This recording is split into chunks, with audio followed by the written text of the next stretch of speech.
Hey everybody, I'm Doug. Welcome to the Auditory Vinyl.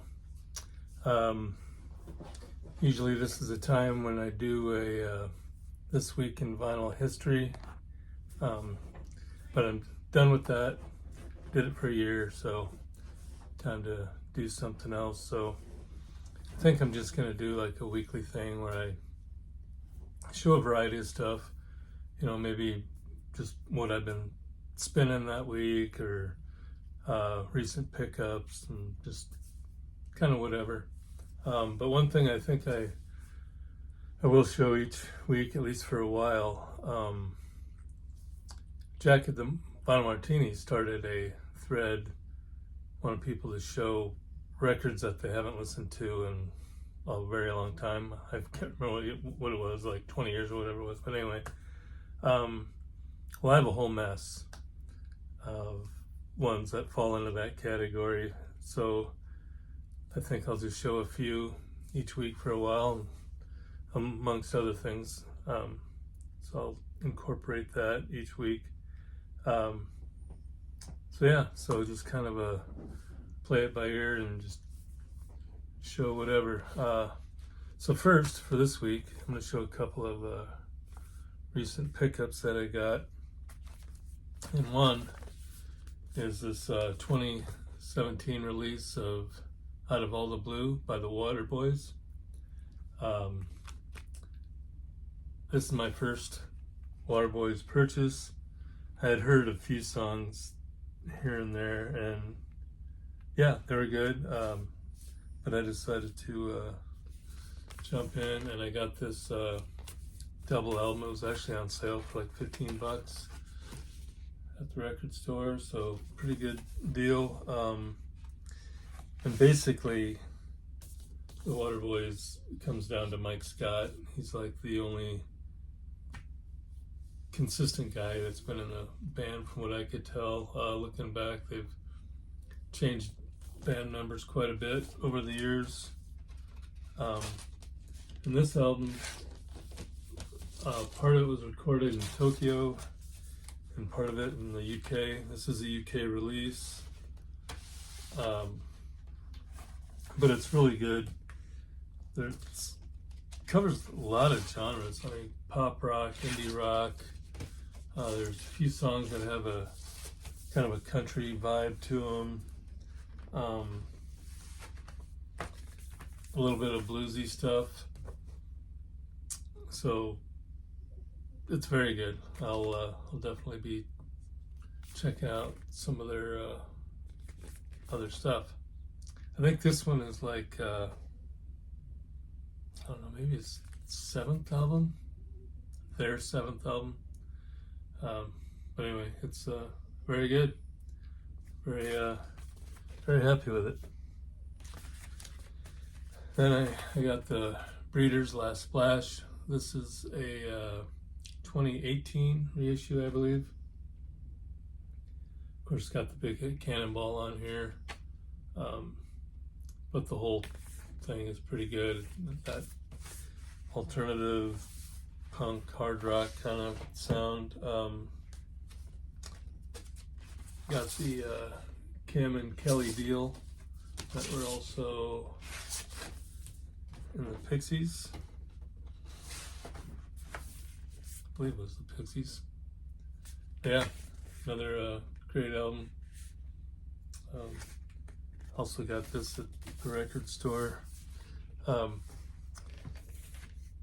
record store I go to the most, it's called Triple Z Records, and they're here in Des Moines, and they've been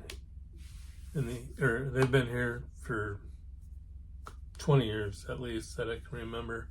And for a while they were like the only record store, back in the day, and now there's just a whole bunch all over town, so that's pretty cool. But anyway, just kind of went on a little extra thing there. So yeah, talking about the thread that Jack was doing with albums you haven't played forever. So I'm going to show a few of those. Tintin, originally called the Kinetics. out of Australia, and then they moved up to the UK.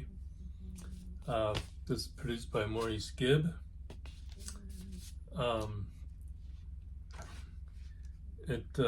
1970 on the Atco label. It's very, I guess you'd probably call it psych rock, pop rock. It does have a hint of that kind of early Beatles sound since Maurice produced it. But I was surprised since he produced it. I thought for sure that him or Barry Gibb would have wrote one, but it's all written by Steve Kipner and Steve Groves. And Steve Kipner, he went on to produce Olivia Newton-John, Christina Aguilera. He co-wrote Too Much, Too Little, Too Late by Johnny Mathis and Denise Williams. Anyway, that song. And a bunch of other stuff he produced and co-wrote a lot throughout his career after this. I think they only had 2 albums, but yeah, it's not too bad. It just got, like I said, it got that kind of 60s psych rock sound to it. But yeah, so that's one that I hadn't played forever. And so yeah, so this week I did play all these just so I could remember what they sounded like. This one, the Gentrys, 1965, their big hit, Keep on Dancing. They were pretty much a one-hit wonder on the MGM label.